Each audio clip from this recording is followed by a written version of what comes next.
UTP. El día de hoy nos encontramos con una nota súper interesante. Estaremos analizando la obra de Martha Nussbaum, su libro Sin fines de lucro, para lo cual voy a invitar a pasar a los miembros del equipo. ¡Adelante, muchachos! ¿Qué tal, Martín? ¿Cómo estás? Un placer. Existe Acela. A ver, el siguiente integrante. ¿Qué tal? Muy buenas tardes. Mi nombre es Pablo Álvarez. Siguiente integrante, por favor. Tengan todos muy buenas tardes. Yo soy Jeremy Málaga. Siguiente integrante, por favor. Muy buenas tardes, mi nombre es Mari Pandia. Siguiente integrante. Muy buenas tardes, mi nombre es María del Carmen. Bienvenida, María. Siguiente integrante. Buenas tardes, mi nombre es Mabel. Perfecto, estamos todos. ¡Vamos con la nota! Vamos. Muy buenos días, tardes o noches. Nos encontramos en compañía del señor Juan Augusto Moreno Aguirre para poder llevar a cabo el trabajo final del curso de ética del cual somos partícipes. Como parte del mismo, se nos mandó a leer el libro Sin fines de lucro, de la escritora y defensora de las ciencias sociales, Martha Nussbaum. En su libro nos da múltiples herramientas y beneficios de aplicar la ciudadanía y la ética en el estudio y día a día de los niños, jóvenes y adultos, para con ello, a través de las artes escénicas, cantos y juegos, pues poder llevar unos conceptos éticos a nuestra vida diaria y poco a poco podamos crear una mejor sociedad. Es importante mencionar que el señor Juan Moreno, aquí presente, es un dramaturgo, escritor de cuentos, obras y guiones, reconocido en la ciudad de Lima por ser fundador del grupo teatral Titirambo y ser creador de infinidad de cuentos no publicados. Pues bien, señor Juan Moreno, díganos, ¿cómo se encuentra? Adiós, gracias, muy bien, ya con el calorcito de noviembre en Lima, estamos ya listos para contestar las preguntas que tengan a bien hacerme. Perfecto, entonces. Pues bien, señor Juan, vamos a empezar a hacer las preguntas. Una aclaración, sí han sido publicados algunos de mis cuentos en Memorias de Lima, que es una página que tengo yo, que dirijo yo acá en Lima, ¿no? ¿Cómo Por si no? acaso, valga la aclaración. Perfecto, entonces nosotros colocaremos aquí abajito, colocaremos sus redes sociales para que también puedan ser ingresantes, ¿no? Y de las publicaciones que usted sube regularmente en esta página. Bueno, Así es, y también soy fundador de el elenco Sangre Teatral, por si acaso. perfecto. Muchas gracias entonces, señor Juan Moreno, y empezamos entonces con las preguntas. Muy buenos días, señor Juan. Yo quiero iniciar con una parte importante de esta entrevista, quizás para conocernos un poco mejor. Quisiéramos saber cómo ha sido su vida o su inicio de carrera, lo cual le ha llevado a esta exitosa vida del literato, dramaturgo. Bueno, yo me inicio hace más de 40 años, ¿no? Cuando mi padre tenía un grupo de oración y quería, hizo uno de estos jornadas, se llamaban en ese tiempo, y al final teníamos que poner una obra de teatro. Por ese entonces, años 75, 76, estaba de moda Jesucristo Superstar y yo postulo para el papel de Herodes. Me gustaba todo lo que hacía Herodes como trabajo corporal. Y me dijeron que como tenía 2 pies izquierdos y no cantaba, me iba para el pueblo, ¿no? Y en verdad han pasado de 40 años, he hecho la obra varias veces y desde ese entonces no me he podido deshacer de un papel que me tocó después hacerlo, que es el de Herodes. Nunca he podido hacer el papel ¿no? Pero bueno, ¿qué vamos a hacer? Y de ahí han pasado muchos personajes, ¿no? He hecho Hamlet, he hecho Romeo y Julieta, La barca sin pescador, es decir, sería enumerar mucho tiempo los personajes que han pasado por acá. Y desde los años 80 me pongo a escribir, ¿no? Cuentos cortos, muy aferrado a lo que es la sociedad limeña, ¿no? Les voy a remitir el cuento de Entre Rejas, que ganó un premio. si no me equivoco fue en una radio ecuatoriana, ganó un primer premio por la crudeza con que se hablaba en ese cuento, ¿no? Aparte tengo obras de teatro que he hecho que han sido escritas por mí, como Joder, joder, joder la leche, que la estrené hace 2 años, la primera parte, y este año ya hemos empezado los ensayos para la segunda parte de la obra, ¿no? Muy bien, señor Juan. Es una trayectoria muy interesante.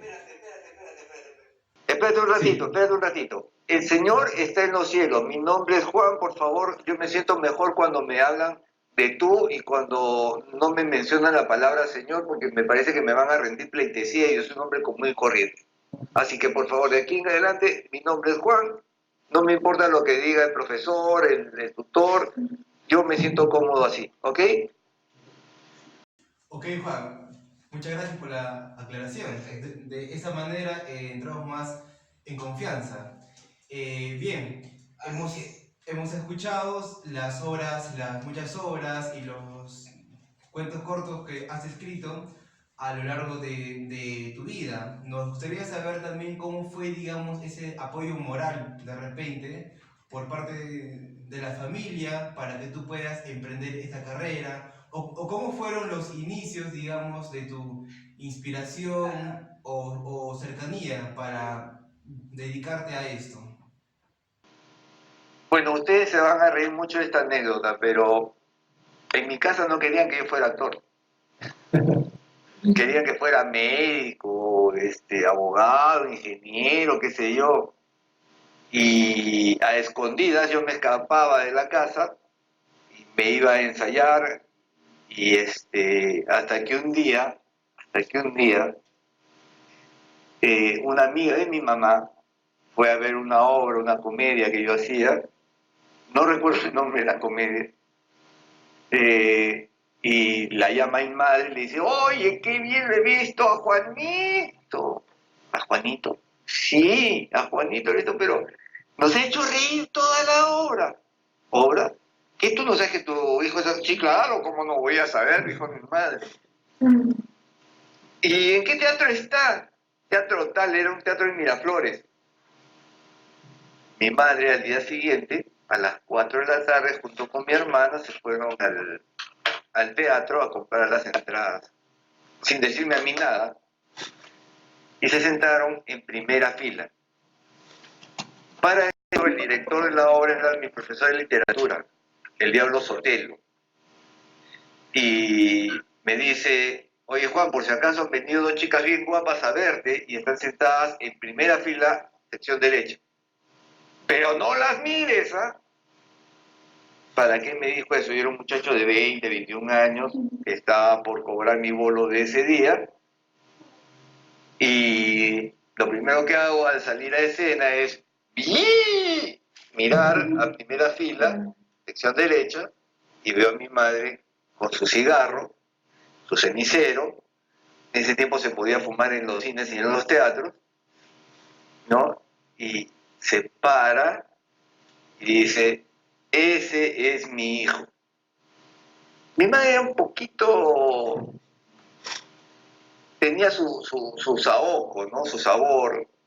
Y agarra y dice, sácale no puedo repetir la palabra, a todos estos que han venido acá a burlarse de ti. Y señalando al público.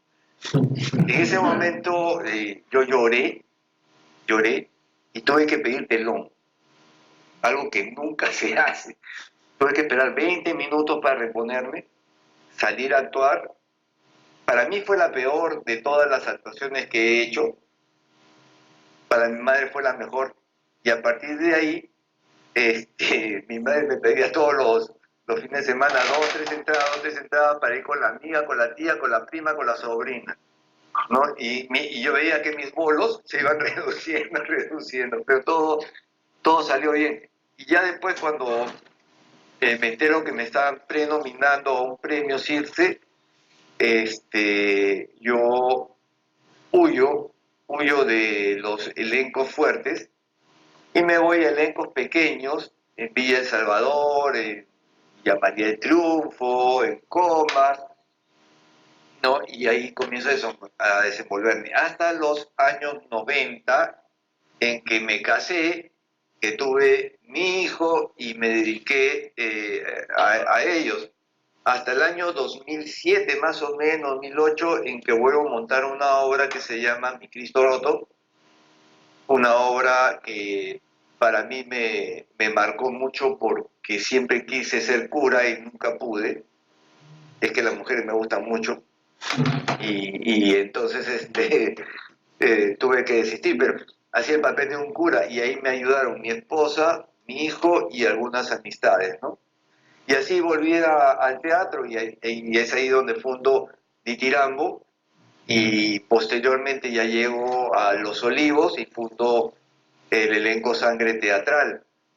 Entre ambos ya estoy dirigiendo cerca de 20 años y desde el año 2018, día que estaba aburrido, creo la página Memorias de Lima, que hoy es una de las primeras páginas de lectura obligada prácticamente en historia de los seguidores en Facebook, ¿no? Tenemos casi, no casi, ya pasamos los 19.000 seguidores, estamos acercándonos a los 20.000 en un año, 3 meses que tiene la página, es bastante para ese tiempo, ¿no? Teniendo en cuenta que hay otras páginas que tienen más años y tienen apenas 20.000, 21.000 personas que lo siguen, ¿no? Entonces, a partir de ahí ya hemos comenzado un trabajo más de hormiga, llevando a la gente a las calles a contarles la historia en vivo. Nosotros realizamos paseos a pie por la ciudad, sobre todo lo que es el centro de Lima y Barranco, que es mi distrito. ¿Algo más que quieras saber? Bien, Juan, sí, es una trayectoria realmente muy peculiar, por así decirlo, de tu época y a la vez también nos llena mucho escuchar esa trayectoria para nosotros o esta nueva generación. Bien, ya para seguir, queremos iniciar con algunas preguntas y así saber un comentario o una respuesta de parte tuya. Vamos a iniciar con la primera parte, ¿no? Listo, Juan. Muy buenos días. Antes que nada, yo soy Jeremy y bueno, un gusto tener esta oportunidad que nos brindas para conversar contigo. Y bueno, antes que nada, como te estaba comentando mi compañero, vamos a iniciar con el primer capítulo del libro de Magda Nussbaum, Sin fines de lucro. El primer capítulo se titula Crisis silenciosa. Quisiera hablar un poco sobre este capítulo contigo. Bueno, como el título dice, habla sobre una crisis que en general para todo el mundo está pasando desapercibido, una crisis que está afectando las nuevas generaciones. No una crisis como por ejemplo la que se vivió en el año 2008, que afectó a toda la economía mundial, ¿no? O una crisis política, como se podría decir otra, sino una crisis que está mermando en nuestro concepto de lo que realmente significa democracia y el respeto hacia el derecho de las demás personas. ¿Qué es lo que dice la autora en este capítulo? Ella hace hincapié y ¿no? Da importancia en la formación de materias como lo son las artes y las humanidades. Y bueno, esto sería la causa de esta crisis que se está viviendo, ¿no? La crisis que ella está diciendo, que especialmente en las nuevas generaciones, por un desinterés en formarse en estas materias que según ella son fundamentales para que como seres humanos desarrollemos la capacidad de autocrítica, de meditación y de imaginación, factores que son fundamentales para una sociedad democrática, ¿no? En donde el derecho de uno es el mismo que el del otro. Y bueno, ella también en este capítulo cuenta algunos sucesos que son de la vida real, ¿no?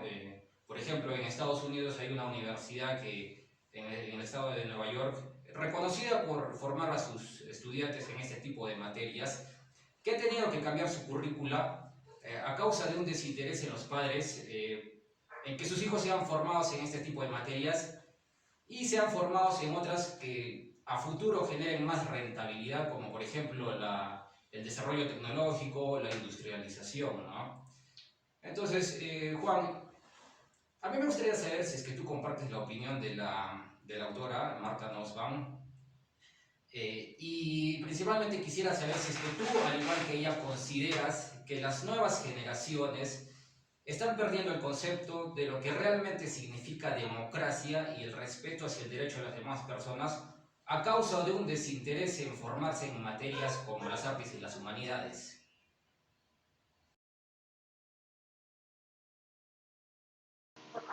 Bueno, a ver, vamos por partes, como decía mi tío Jack el Destripador.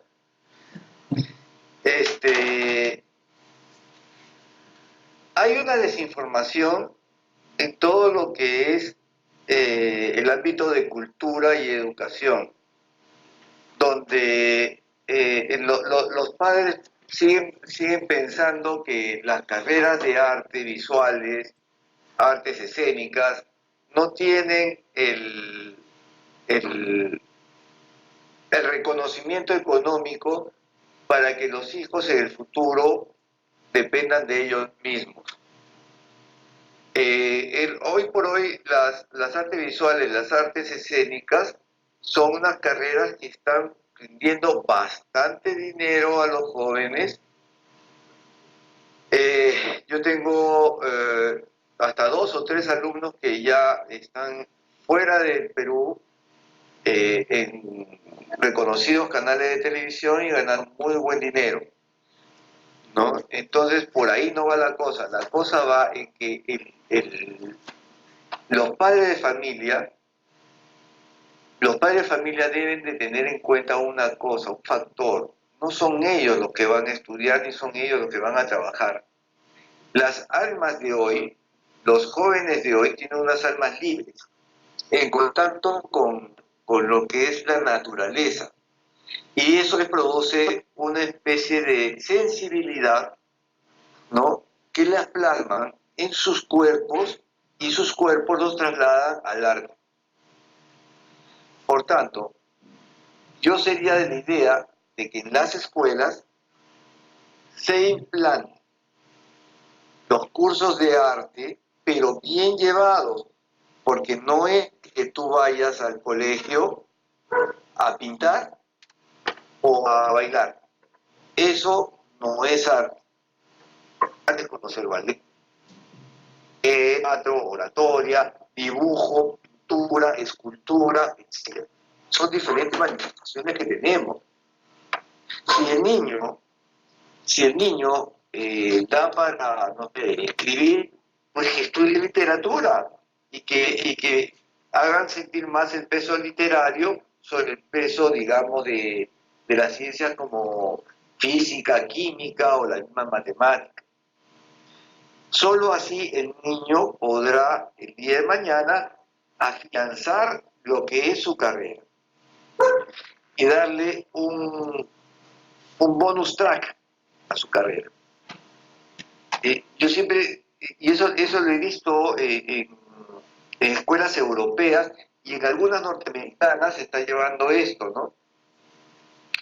Y en Perú, uno de los primeros colegios que ha implantado esto es los Reyes Rojos, en Barranco. Y con les deseo decir que han salido muy buenas personas de ahí. No voy a hablar del caso de Paolo Guerrero o de Jefferson Farfán, que estudiaron en ese colegio y que se dedicaron al fútbol, pero que ellos, desde niños, pateaban la pelota y lo hacían bien. Y ahí se les dio la oportunidad para que sigan sus estudios. Pero hay otros que han salido de esa escuela y son líderes en teatro, en danza, en pintura, son arquitectos, son ingenieros. Oye, eso es lo que estamos buscando.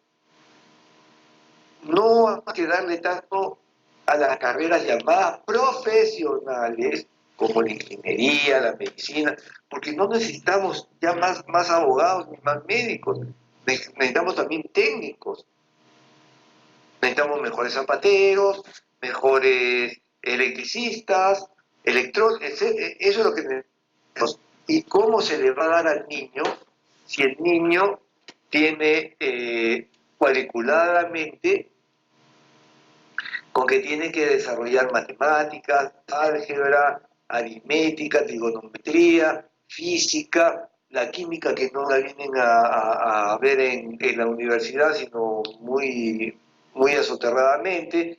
Entonces, son cursos que los muchachos no van a darle el lugar que les corresponde, ¿ven? Entonces, en mi opinión, sería humanizar más la educación, tanto pública como privada, para que y en esa educación meter más las humanidades. Y las humanidades están metidas en las artes. Listo, Juan. Con respecto a lo que tú has mencionado, bueno, yo pienso lo mismo que tú, pienso de que tiene que ver mucho lo que es la educación pública y bueno, en las nuevas generaciones principalmente para que puedan desarrollar, ¿no? lo que son ese tipo de materias, como lo que te estaba mencionando. Pero bueno, con lo que tú estabas mencionando, quisiera saber si es que tú consideras fundamental entonces este tipo ¿no? de implementación en la currícula de las escuelas, de los institutos y de las universidades. Quisiera saber si es que tú lo consideras fundamental, como te estaba mencionando, ¿no?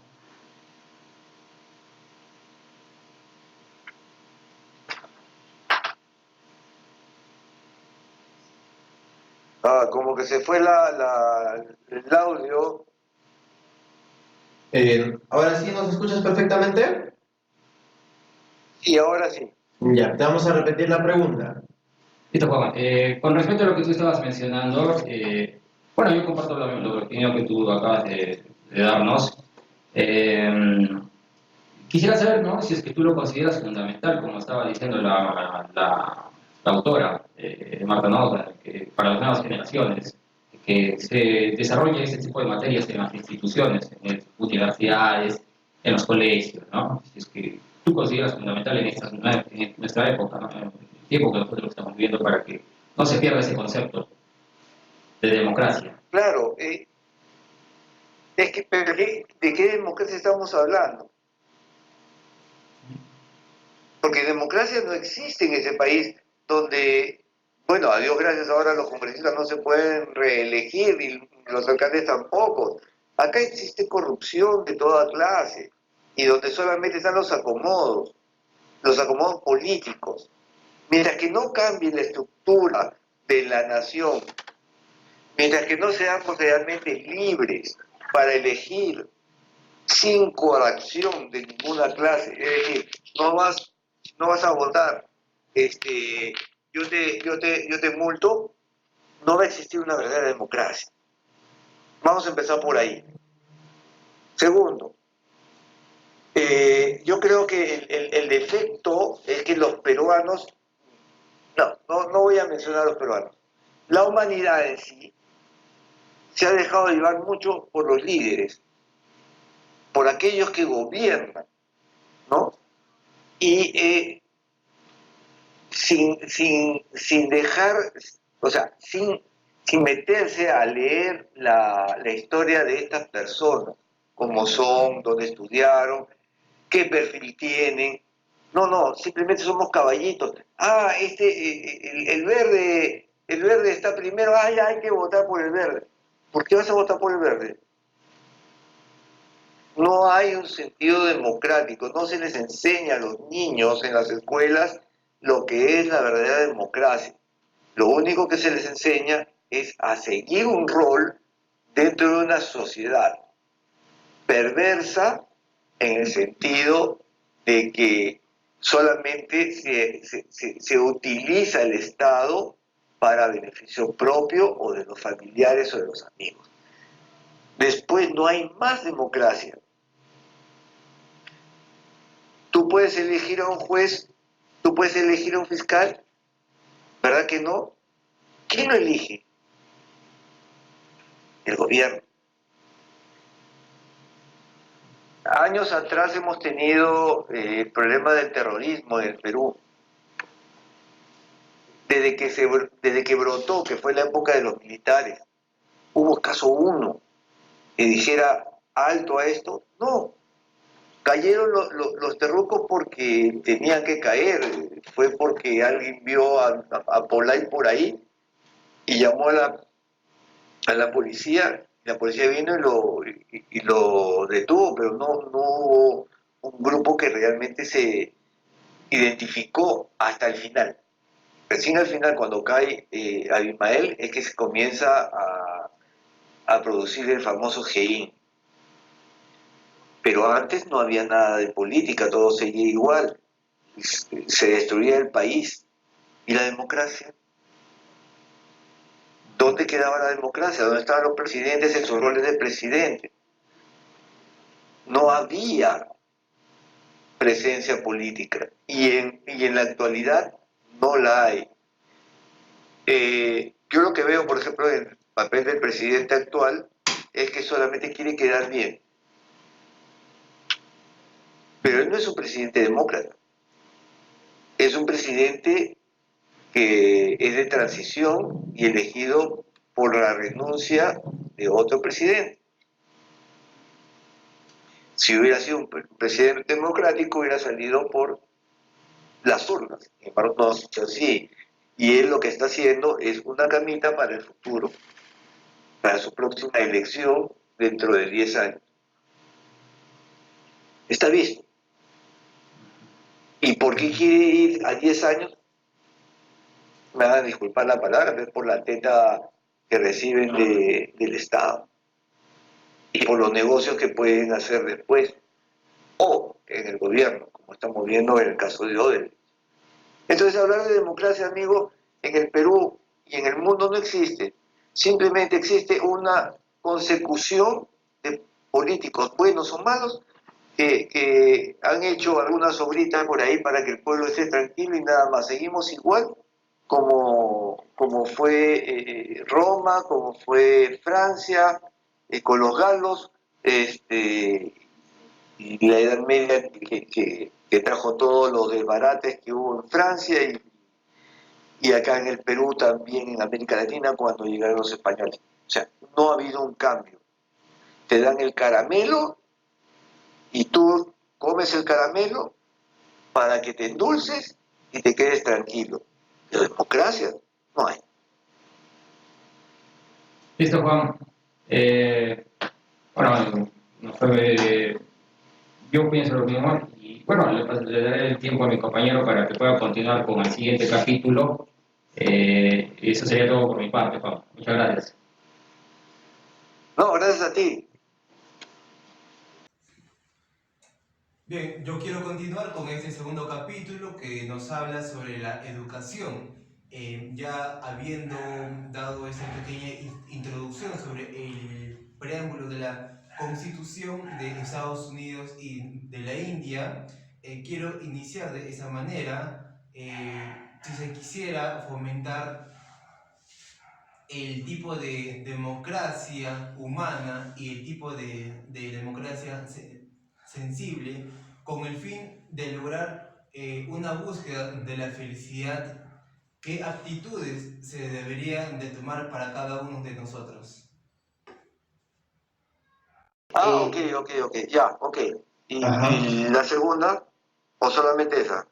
Solamente esa, o sea, lo que yo te decía anteriormente era, digamos, si se quisiera fomentar un tipo de democracia humana y sensible para promover las oportunidades de la vida, de la libertad y el fin de la felicidad para las personas. Mira, habría que remover, y vuelvo a la pregunta anterior que me hicieron, había que comenzar desde la etapa de inicial en el niño, en los niños, ¿no? La cultura del arte. El niño necesita tener la sensibilidad, tocar. ¿Cómo empieza la vida de un niño? El niño comienza tocando, chupando, metiéndose cosas a la boca, ¿no? El momento, digamos, de la lactancia de la madre, ¿no? Ahí empieza él sus primeros momentos de aprendizaje.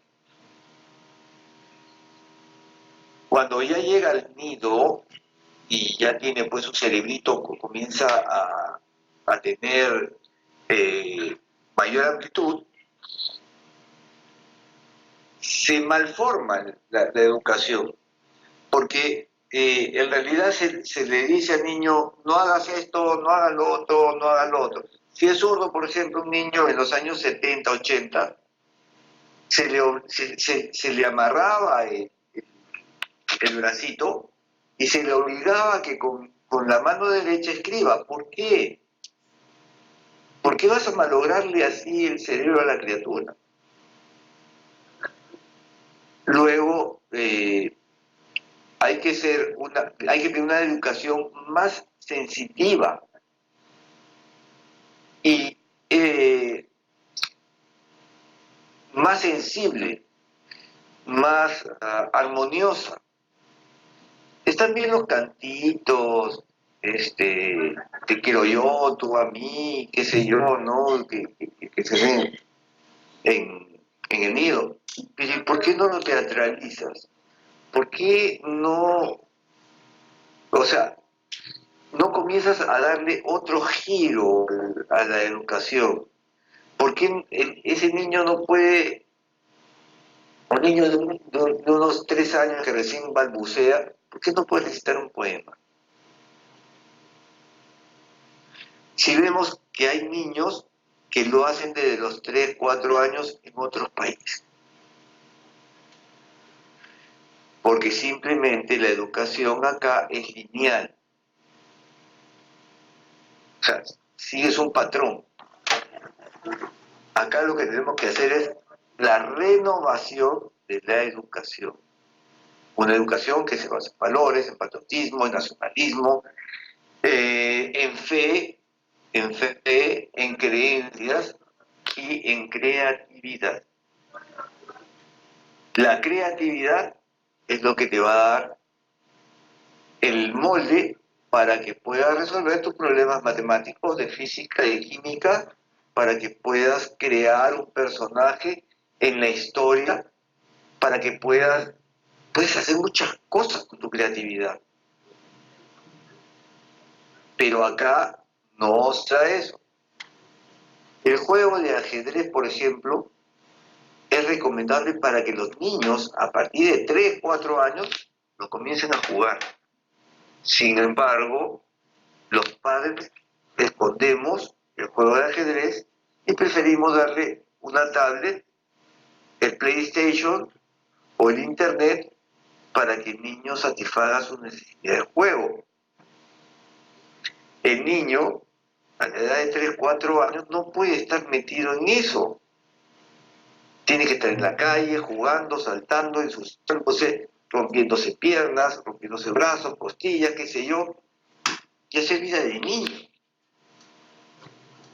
Rompiendo, no sé, unos lentes, un lapicero. Tienes que ir aprendiendo. Claro, Sin Juan. embargo, los padres utilizamos la forma más cómoda. Sí. Sí, Juan, sí, realmente es, de hecho que es un tema muy amplio que se viene viendo sobre la globalización en la que mi generación está inmersa, ¿no?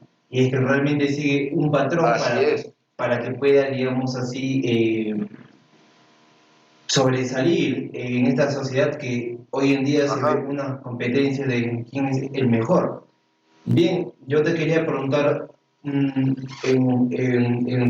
relación a este segundo capítulo sobre la educación, de un tema muy controversial que quizás no se ve mucho en toda la juventud sobre la filosofía. La filosofía realmente en las universidades nacionales son las únicas quienes dan clases de filosofía. ¿Tú lo considerarías importante que en los colegios también haya un inicio o una introducción sobre filosofía? Mira, yo nací en el año 1962. Tengo 57 años. Ingresé al Colegio San Luis de los Hermanos Maristas de Barranco en el año 1966, 67 por ahí. Y entré al primer grado, que era en ese entonces transición, y yo ya escuchaba el curso de filosofía y lógica. Cursos que hoy en día, por la bendita reforma educativa que tuvo a partir de Velasco Alvarado, hasta la fecha se han quitado. Así como se han quitado el premilitar y una serie de cosas más que había. Y es más, se obliga a los alumnos a que asistan a cursos de religión, ¿cómo se llama?, de mecanografía, no sé cómo le llaman ahora, computación, y esas cosas. Y en realidad, aunque la religión te va formando moralmente, no son cursos obligados. Más sí el desarrollo del pensamiento en el ser, eso se debería implantar en el primer secundario. No digo de primaria, sino de primera y secundaria, donde la mente ya es más abierta. Estudiar a Aristóteles, a Sócrates, grandes filósofos, pensadores griegos, después estar Descartes en Francia, si no me equivoco. Todo eso te tiene que estudiarse. Sí, claro que sí. Yo estoy en contra de que se haya quitado el curso de filosofía. Claro, Juan, sí, realmente este tema sobre la educación que es fundamental para el inicio del conocimiento para los jóvenes, últimamente ha sido muy manipulado de acuerdo a una nueva ideología, ¿no? Pero bien, realmente vemos sobre la importancia de estos ¿Sabes cursos de qué es lo humanidades. peor? Lo peor es que en las universidades, como tú dices, estatales, muchas veces se implantaba el curso de filosofía como un curso libre, ¿no es cierto? Pero donde la tendencia era marxista-leninista y de ahí vino Cedro Luminoso. Entonces hay una vertiente de la filosofía que es manipulada a conveniencia de algunas élites, de algunos partidos políticos o de algunos malos ciudadanos. Sí, sí, sí, Juan. Muchas gracias, Juan. Ha sido muy contribuyente lo que nos dices. Bien, ahora queremos continuar con la siguiente pregunta. Dos. Ya, continuando con el capítulo 3, que nos habla de que el primer sentimiento que desarrolla un niño es el amor, que desarrolla su amor propio y después desarrolla lo que es el amor a los demás. Es por ello que menciona también que se ha visto en un descuido y una despreocupación a través del tiempo, que se ha ido perdiendo esto y se ha visto casos de discriminación. Es por ello que nace mi pregunta de que ¿por qué cree usted que la mayoría discrimina y estigmatiza a los demás en esta sociedad?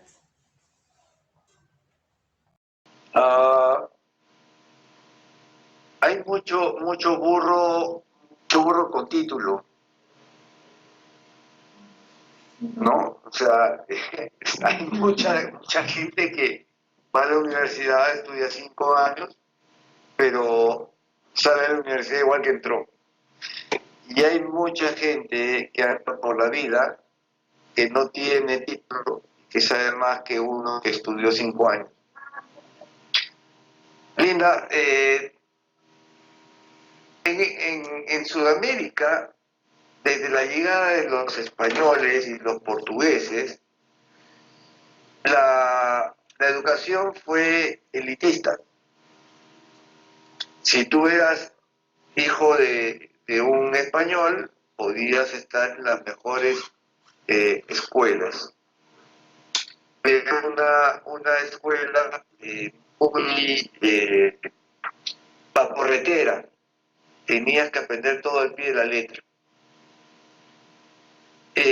Hoy en día la educación es un poco más libre, es más interpretativa, y la discriminación se da no en el hecho de educación, sino en el hecho de cuánto tienes y luego eres mi amigo, eres mi discípulo, eres lo que quieres. En qué trabaja tu papá, qué, y ahí comienza la discriminación. Claro. Y por otro lado, lo que hace ahora el Internet es suplir un poco la educación también. Entonces, el elitismo y la discriminación quedaron de lado, porque ya el que se siente discriminado puede concurrir al Internet y puede también aprender de ella. O sea que la discriminación en la actualidad se ve en ese campo más que todo, ¿no? Sí, quería mencionar también acerca de que si implementase en la educación estos cursos que son de arte, filosofía, ¿usted cree que los ayudaría a compenetrarse o relacionarse de una forma más tranquila y más serena con los demás y sin tener estigmas de que tú no o tú sí puedes ser mi amigo? En la actualidad sí se está dando eso, o sea, en la actualidad hay un poco más de sensibilidad en los jóvenes que quieren ver un cambio, una transformación, no solamente en lo económico, sino en su vida personal. Hoy en día se habla más del alma, de la superación por intermedio de las cosas esotéricas, ¿no? Y esas cositas. Se habló hace mucho tiempo había un libro famoso del yo puedo todo, yo todo lo hago, yo soy, qué sé yo, ¿no? Entonces, hoy en día la generación que está saliendo es una generación que está más en contacto con lo sensible. ¿Y por qué? Eso lo han aprendido del Internet, porque las escuelas no se lo dan. Las escuelas simplemente les dan los cursos normales, pero ellos mismos han visto que faltaba algo más en sus vidas. Son ya pocos los muchachos, por ejemplo, en esta época que descuidan sus cuerpos. Vamos, comen mejor, menos chatarra, menos grasa, más agua, menos gaseosa, no licor, no cigarros. Ahora son más. Ahora son más. En mi generación, yo por ejemplo soy un adicto al cigarrillo. ¿No? Yo soy un adicto al cigarrillo, no puedo dejar de fumar.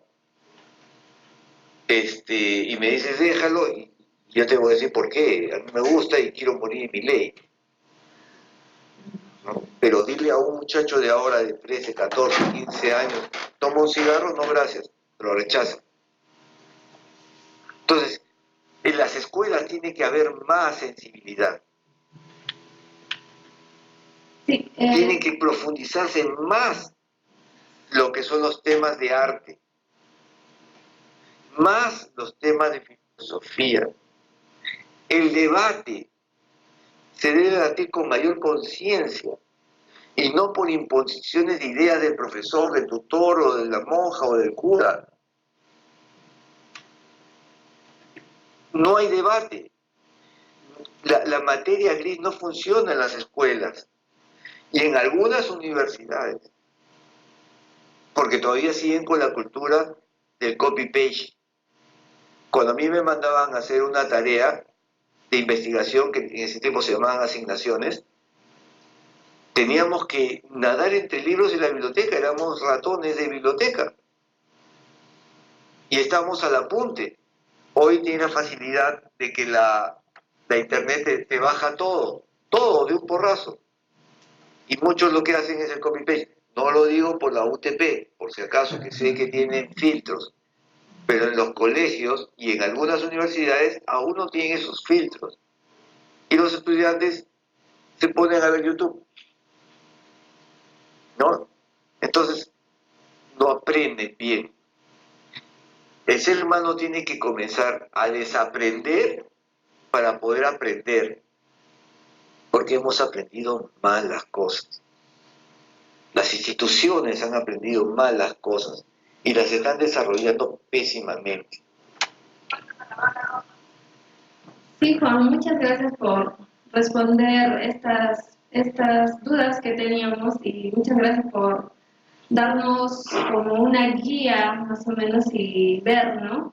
Y ver qué es lo que nosotros mismos estamos haciendo mal. Gracias, Juan. Bueno, Juan, ahora yo quisiera hablarte sobre el cuarto capítulo.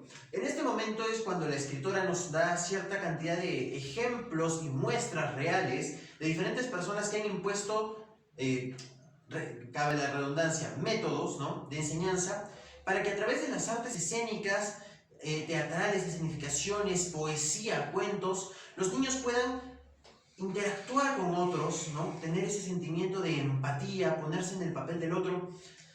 Me cae justamente en este momento en recuerdo el papel del señor Rabindranath Tagore, un poeta bengalí, filósofo, artista, que justamente a través de las artes escénicas proponía esto, que los niños pudieran generar ese sentimiento de empatía, de amor por los otros y poder ver si él está mal, decir, ¿sabes qué?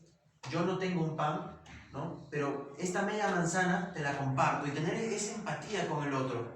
De esta manera, ¿crees que en la sociedad hay algún método posible o en la enseñanza educativa que permita fomentar a través de la imaginación, las artes escénicas y culturales todo este sentimiento de empatía y amor hacia los otros? No, te voy a ser bien honesto.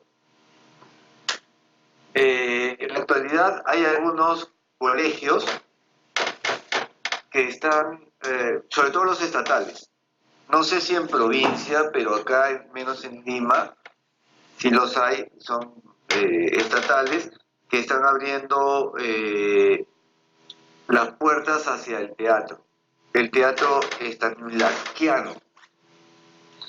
Konstantin Stanislavski es el padre del teatro moderno. El hombre era un ruso que decía que para que el individuo pueda realizar una obra de arte, primero había que destruir el cuerpo del hombre para construir el cuerpo del artista. Eso lo dice en uno de sus tantos libros.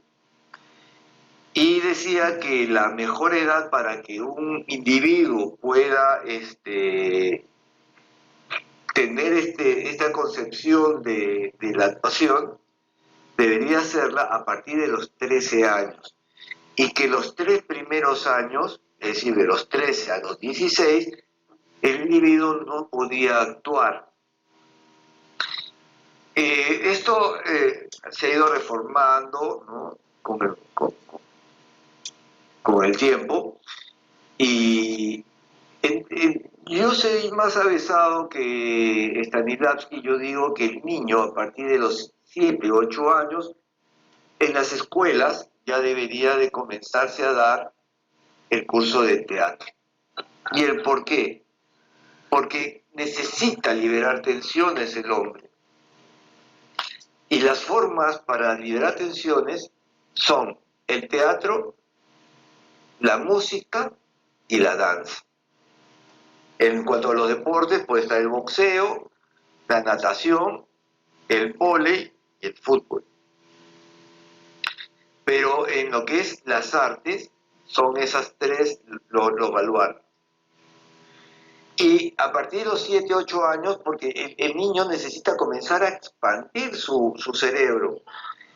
Y los primero creando. Ayer estuve viendo One Night, se presentaron en el programa de Carlos Carlín 8 niños que tienen edades entre los 10 y los 13 años. Están en función en la plaza, en el Teatro de la Plaza en Miraflores, con Impro Ya. Los 8 chicos salen al escenario sin ningún guión, y es el público el que manda. A ver, ¿cómo hace la lavadora? Y la lavadora tiene que estar en el escenario. ¿Cómo habla el cura español? Y los chicos tienen que crear en ese momento el cura español. ¿Te das cuenta? Entonces, las armas las están dando las están empleando, porque cuando van a los colegios estatales, van gente que está en el segundo ciclo de la Escuela Nacional Superior de Arte Dramático, que todavía no sabe lo que es una currícula. Y la currícula la arman in situ, entonces están llevando mal el curso de teatro. Y lo mismo pasa con lo de la Escuela Nacional de Música, que a partir del segundo año los mandan a colegios, pero sin saber lo que es una currícula, cómo se hace una currícula. Entonces la información está llegando al educando. Y se está tomando primaria y secundaria. ¿Te imaginas que eso, dentro de 10 años reviente? ¿Qué es lo que vamos a tener? ¿Cómicos ambulantes? Lo dejo ahí. Claro. Es interesante, ¿no? La perspectiva que nos ofrece realmente el mundillo que se ha formado en base a todo esto. Pero quizá trasladándonos a otro punto crucial del capítulo, la fase en la cual los niños generan ese nivel empático de poder colocarse en el papel del otro y poder, de cierta forma, sentir o sufrir, ¿no?, lo que la otra persona tiene y generar ese nivel de familiaridad, de amistad, de regocijo en los buenos momentos y de compasión y hasta cierto punto, ¿no?, tristeza y compañerismo en los malos. ¿Consideras, Juan, que estamos perdiendo todos estos puntos? Quizás estamos creando niños más robóticos, más fríos ante las emociones y ante el papel principal de justamente lo que decíamos, no ser empático ante el otro. Sí, claro que sí. Es más, hay niños más egoístas hoy día. ¿Por qué? Porque tienen el celular más caro, la tablet más cara, o la laptop más cara, ¿no? Se está perdiendo la armonía, la sensibilidad del- de la esencia del niño, ¿no? Y sí, claro que sí, se están volviendo robot porque ahora todo es más mecánico. Tengo hambre o a Rappi. ¿Por qué se llama Rappi? Es una cocina. No, es que no tengo tiempo porque en 10 minutos se va a conectar mi amigo con tengo que pasar. Estoy por la calle, en vez de entrar a comer a un restaurante, no, me como una multiforme, me como una empanada. Estamos robotizando. En mis tiempos, cuando era niño, nos conocíamos todos los chicos de la cuadra y los vecinos se conocían todos, absolutamente todos, y sabían perfectamente dónde estábamos. Hoy en día, incluido el GPS, no es un arma que utilizan los padres. Los padres llegan a las 10 de la noche a sus casas, los hijos salen a las 2, 3 de la tarde del colegio, los matriculan en el inglés, los matriculan en el teatro, los matriculan en el karate, ¿no? Y cuando llegan a las 10 de la noche los chicos, ¿hiciste su tarea? Sí, ya la hice. ¿La revisaste? No revisan. Asumen que ya hicieron la tarea, pero no revisaron la tarea. Los niños se han mecanizado, no hay una autoridad. Tenemos padres que no se conocen con los papás de los amigos. Yo recuerdo cuando mi hijo estaba en el colegio, una vez al año ese colegio, se llamaba Nuestra Señora de la Luz, hacía un encuentro de padres, ¿no? De la familia le llamaban.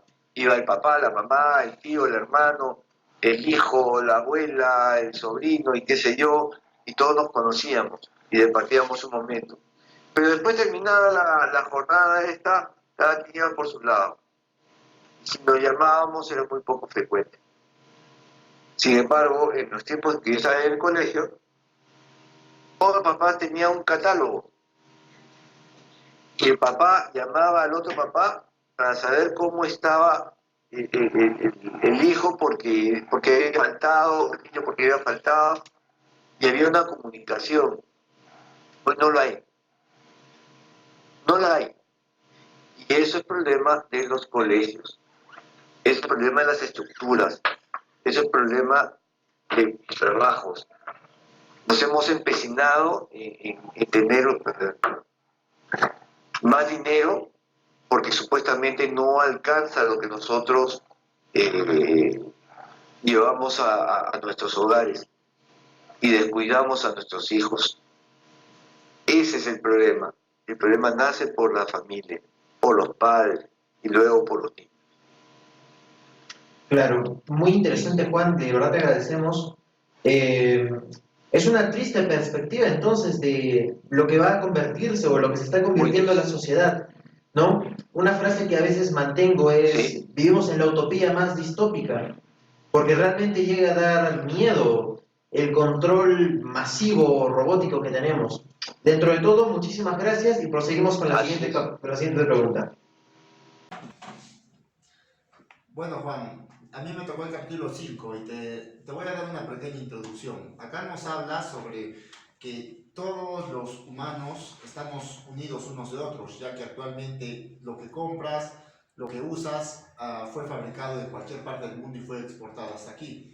Y nos pone a pensar en qué situación está viviendo la persona del otro lado de la Tierra y qué es lo que tiene que hacer para poder sobrevivir y que esos productos te lleguen a ti. También nos habla sobre que actualmente los jóvenes no están tan familiarizados con lo que es ayudar al prójimo, ya que cada uno es egocéntrico y piensa para la conveniencia de uno mismo.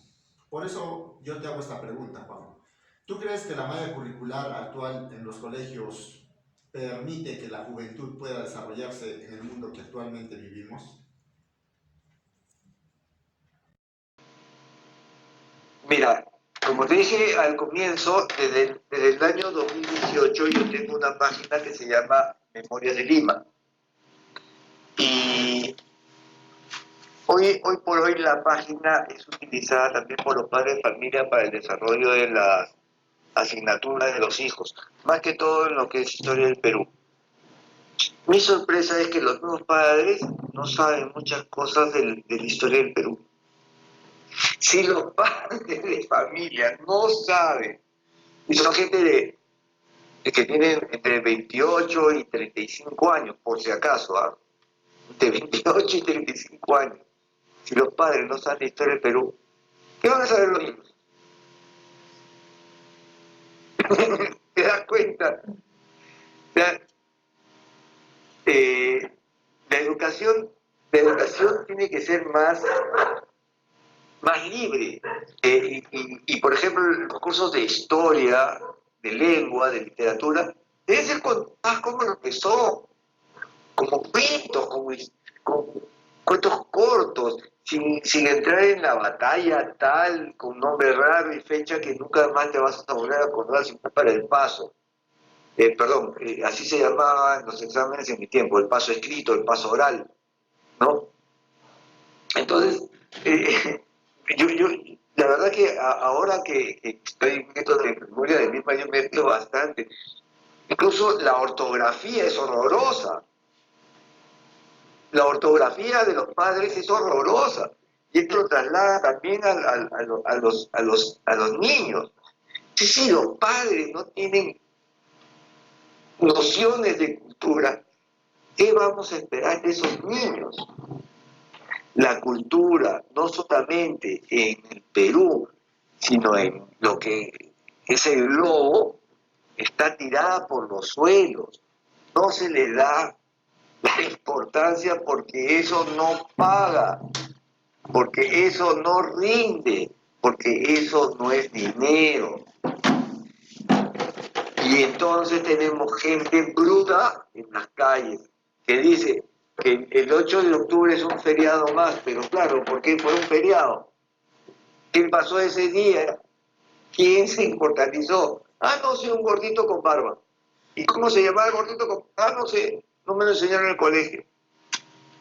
Y el 7 de junio, ¿por quién tenemos el feriado, el día libre? Ah, no sé, por alguien que se tiró en un caballo de un cerro. ¿Y cómo se llamaba el tío que se tiró en el caballo? No sé, nunca me lo enseñaron en el colegio. Claro, Juan. Entonces, Y yo te haría esta pregunta. Entonces, ¿qué cursos crees que se deberían implementar o reemplazar en los colegios para que la juventud esté más apegada a lo que es el tema del arte y la literatura? mira, yo no diría desechar, simplemente yo diría que los cursos de hoy en día deben de ser como lo que eran nuestra currícula de los años 70, ¿no? Donde sí se aprendía. Primero que se prohíba el uso del celular en los colegios y que por favor les decomisen los celulares y no se lo den hasta fin de año para que les duela. Segundo, eh, tiene que haber más recreación en la educación, tomar más parte de la parte de la creatividad, sea una educación más inclusiva. El que ingrese la filosofía y la lógica, el que ingrese el teatro, la oratoria, la música, la danza, pero que ingrese como tiene que ser, bien llevada, para que la creatividad del educando florezca y los cursos de historia contados como cuentos pequeños. Así el educando va a tener una mejor cultura. Si no, mira cómo los argentinos. En Argentina la educación es completamente diferente a la peruana. Allá en primaria se enseña álgebra, se enseña aritmética, la aritmética se enseña en secundaria y la trigonometría se enseña en primaria. ¿Por qué? Porque tienen más abierto el cerebro los niños de 10 a 12 años que el que está entre los 13 y los 16. Ok, Juan. Esos son lo que deben de hacer los estados. Ok, Juan, agradezco tu perspectiva acerca de esta pregunta y ahora doy paso al sexto capítulo.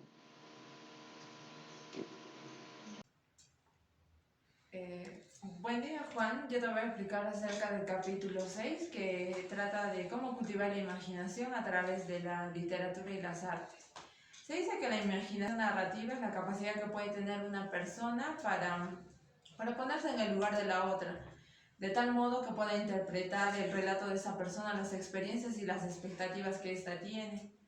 Asimismo, también habla del cultivo de la comprensión, lo cual se basa en que esta se cultiva más que todo en la familia, pero las instituciones educativas también juegan un papel muy importante. Es por ello que surge mi siguiente intervención. interrogante, que es, ¿usted cree que las instituciones educativas deberían adjudicar un rol importante a las artes y humanidades en su malla curricular? Claro que sí, claro que sí. Mira, el Perú es uno de los países que tiene el mayor índice de niños que no saben interpretar una lectura, donde la matemática ocupa otro lugar importante y son muy pocos los que desarrollan logros en ese rubro. Mira, cuando nosotros tomamos, por ejemplo, el Quijote, ¿cómo lo podríamos desarrollar en niños de 6 años? Representándolo.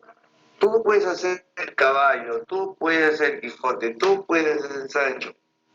Y que lo digan a la manera en que entendieron el cuento.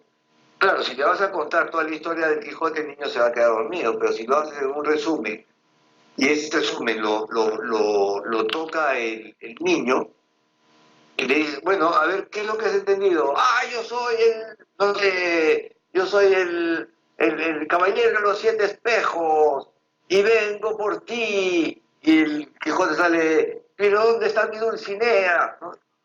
Entonces, estás desarrollando la creatividad.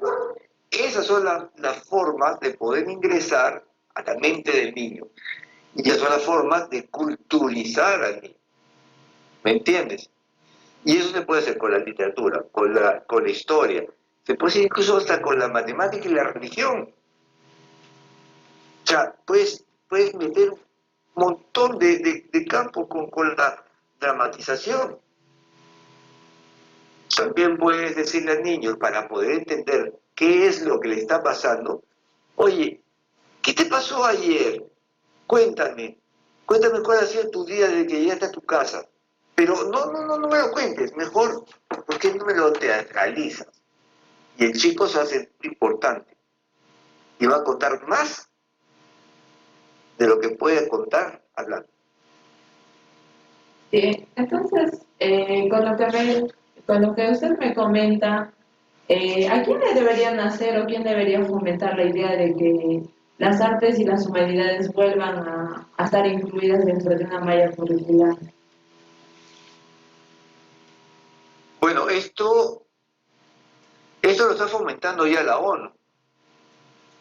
Ya lo está fomentando la ONU. Falta la implementación en los estados, en los países. Lo que pasa y cómo enterar las humanidades, la ética, la cultura y la educación solamente son negocios efímeros que no producen grandes ganancias, ¿no? Entonces los estados se ven limitados a realizar programas que sean realmente efectivos y que logren, ¿no?, darle la prioridad al educando. Mientras que esto no suceda en los países, vamos a seguir como, no sé, los que van detrás del líder, ¿no? Mientras que no vamos a tener líderes en potencia y líderes humanizados. Eso no lo vamos a tener. Lo que decía Juan Martín antes es cierto. Estamos viviendo en un tiempo en que los robots nos están reemplazando. Y no solamente los trabajos, sino también las mentes. Bueno, Juan, le agradezco por el comentario que nos dio a conocer acerca del interrogante que yo tenía y te doy el paso. ¡Háblame de tú, por favor! Gracias, Juan.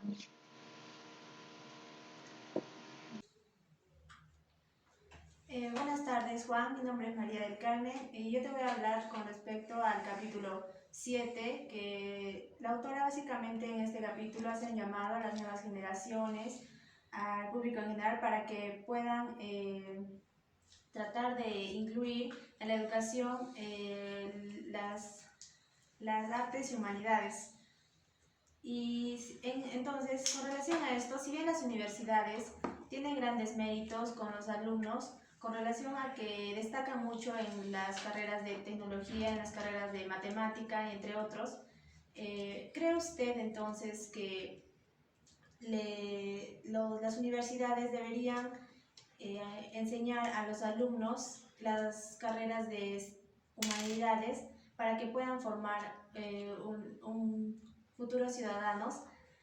Y con relación a esto, para poder vivir en un mundo tranquilo, de paz y armonía. A ver, primero vamos a cerrar la idea de que las artes, sea teatro, música, cultura, pintura, no rinden. Esa es una falacia. Quizás en mis tiempos, cuando yo me inicié en teatro, por los problemas que vinieron después, que fueron los del terrorismo, no teníamos un buen sueldo. Pero hoy en día, el actor de teatro tiene una buena remuneración. Es más, yo calculo que un buen actor debe estar ganando entre los 10 y 15.000 soles. Entre talleres, entre trabajos que puede hacer en escuelas y las puestas en escena que siempre es la materia de nuestra carrera, ¿no? Entonces, eso hay que desterrarlo de la mente. Y esa es la mente que tienen los papás que nacieron en los 80 y que vieron unos artistas pobretones, ¿no? Que salían a pedir plata porque obviamente lo que ellos habían ganado se lo habían tirado entre mujeres, alcohol y otras cosas. Y eso era muy denigrante para algunos que no nos gustaba ese mundo, ¿no? Entonces, eso hay que desterrarlo de la mente de los padres.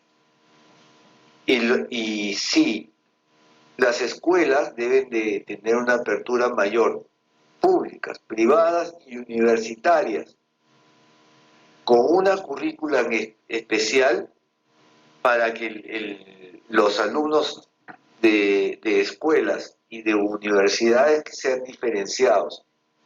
Y para que esto también sirva como una manera desestresante a los estudios o problemas que pueda tener el alumno en esos momentos, ya que el teatro es uno de los canales que puede lograr la desintoxicación de algunas cosas que hayamos tenido como tensiones dentro del mes, de la semana o la quincena de estudios.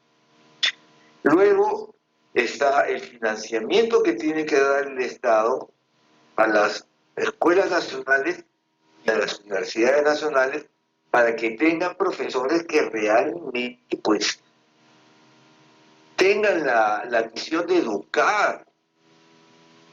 La Escuela Nacional Superior de Arte Dramático, que es una de las más importantes acá en Lima, han pasado por muchas transformaciones de profesores que bueno, han sucumbido a tocamientos indebidos. Yo sé, porque también en los ejercicios se tiene que tocar el cuerpo del alumno y se avisa, por si acaso, voy a tocar glúteos, porque tienen que tener cierta textura los glúteos, las piernas, ¿no? El estómago, son las partes importantes del actor que se tiene que tocar. Y a veces lo toman como que son tocas de vida. Bueno, todas estas cosas hay que reformarlas, ¿no? Yo también he tenido que a veces avisar, oye, por si acaso vamos a tocar tal parte, ¿ah? Para que no me acusen y lo hago delante de todos los alumnos para que vean que no estoy pasándome la raya. Entonces, la formación tiene que ser, como te digo, en las escuelas y en las universidades, y de ahí sacar humanidades, seres humanos que estén en contacto con la naturaleza y con su ser, que es lo más importante.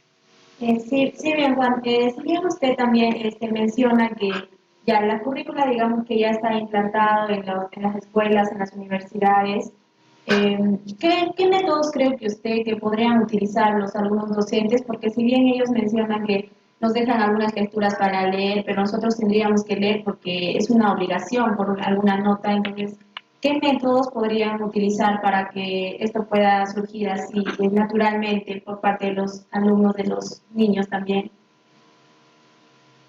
La dramatización, juegos de dramatización. O sea, yo no voy mucho al texto, o sea, cuando yo he hecho Hamlet, cuando he hecho Joder la leche, de hecho mis chicos, ¿saben qué, muchachos? Investiguen, sí, al personaje, pero no quiero una copia. No quiero que ustedes me realicen un personaje de acuerdo a lo que tú crees que podría realizar. ¿Qué haría Hamlet, por ejemplo, hoy en día, en el 2019? A ver, ¿tú qué crees que haría? ¿Cómo crees que hablaría con Ofelia? Ah, tendrían celular. ¿Qué se dirían por el celular? Esto. A ver, dramatízalo. Esa es la forma de poder crear. Esa es la forma. No, por favor, los textos solamente son un mapa, es una guía. La creatividad es lo único indispensable para que puedan acercarse al sentir del personaje ficticio, del personaje que va a quedar en la silla del camerino. Bueno, Juan, muchas gracias por tu respuesta a la pregunta que yo pude realizarte y por tu comentario. Muchas gracias. Bueno, Juan, acabamos Ay, la ¿de qué? entrevista y te damos las gracias acá a todo mi grupo por respondernos a todas las preguntas que te hemos hecho. Y también acotar que tu forma de pensar y a las conclusiones que llegamos son casi similares, ya que un mundo sin humanidades sería un mundo que se va a la destrucción. Gracias, Juan. No, gracias a ustedes por haberme permitido compartir estos momentos. Me encanta que me llamen los jóvenes. Siempre me ha encantado reunirme con muchachos. Ustedes transmiten una energía bárbara a nosotros los que estamos ya llegando a la segunda juventud, porque yo nunca voy a decir que soy viejo, siempre diré que estoy en la segunda eterna juventud. Claro, Juan, siempre jóvenes. Ya, hasta luego, Juan, Así ya es. nos vemos. Gracias, nos vemos. Adiós. Hasta luego, adiós, Juan. Y bueno, por fin hemos terminado la entrevista, ha llegado la parte de las conclusiones. Vamos a ir capítulo por capítulo dando una conclusión final de nuestro propio extracto y lo que hemos comprendido a través del pensamiento de Juan. Así que te invito, por favor, para que des tu resumen del primer capítulo. Bueno, con respecto al primer capítulo, con lo que nos compartió Juan, me pareció bastante interesante lo que nos dijo de la importancia que tiene, él comparte, ¿no?, la opinión de la autora sobre la importancia de la formación en artes y humanidades, algo que yo personalmente cuando leí este capítulo no lo veía de esa forma, como lo explicó Juan y como lo explica la autora, pero bueno, me abrió la perspectiva de todo lo que se puede incluir, ¿no?, dentro de este concepto de lo que es la democracia, más allá de lo que es la autocrítica, como estaba mencionando la autora. Genial.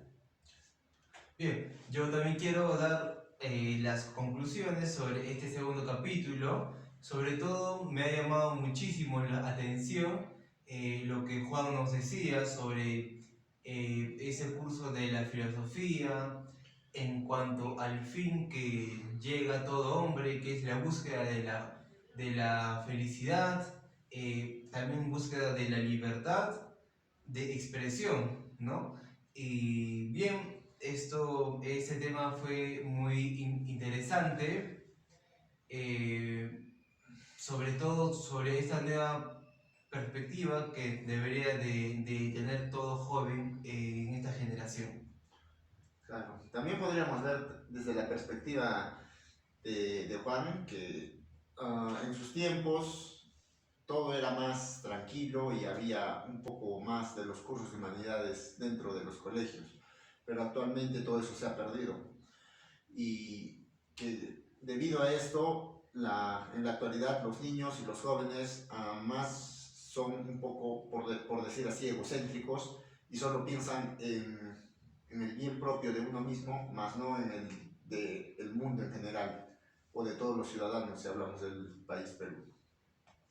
También es interesante ver la perspectiva, ¿no? Hablábamos de una robotización de la humanidad, un control mucho más empoderado sobre las máquinas y dejar de lado lo que es el pensamiento autocrítico, la compasión, los sentimientos humanos, los valores éticos y morales, y dejar paso a un mundo más frío, quizá desolado, un panorama del futuro que realmente aterra a más de uno.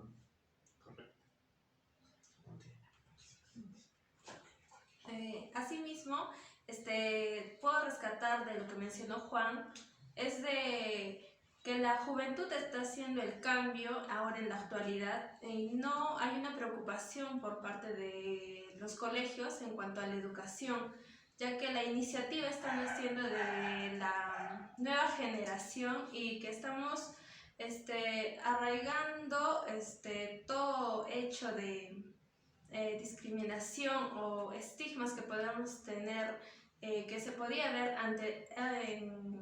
en tiempos anteriores, ¿no? Y con respecto al capítulo 7, básicamente, como ya mencioné, la autora hace un llamado para que reflexionemos los jóvenes. Asimismo, concluyo sobre este capítulo que es muy importante las humanidades para formar buenos ciudadanos en cuanto a los alumnos de ya sea universidades públicas, privadas, colegios, para un futuro mejor donde podamos convivir sin discriminación, donde podamos vivir en un mundo con paz y tranquilidad.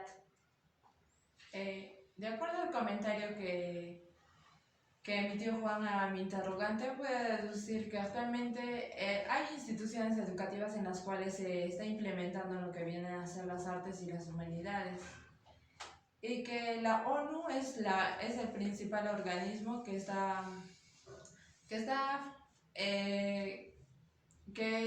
diciendo o está fomentando que las instituciones opten por tener los cursos de humanidades y artes dentro de su malla curricular, con el objetivo de tener adolescentes o jóvenes con una educación con democracia.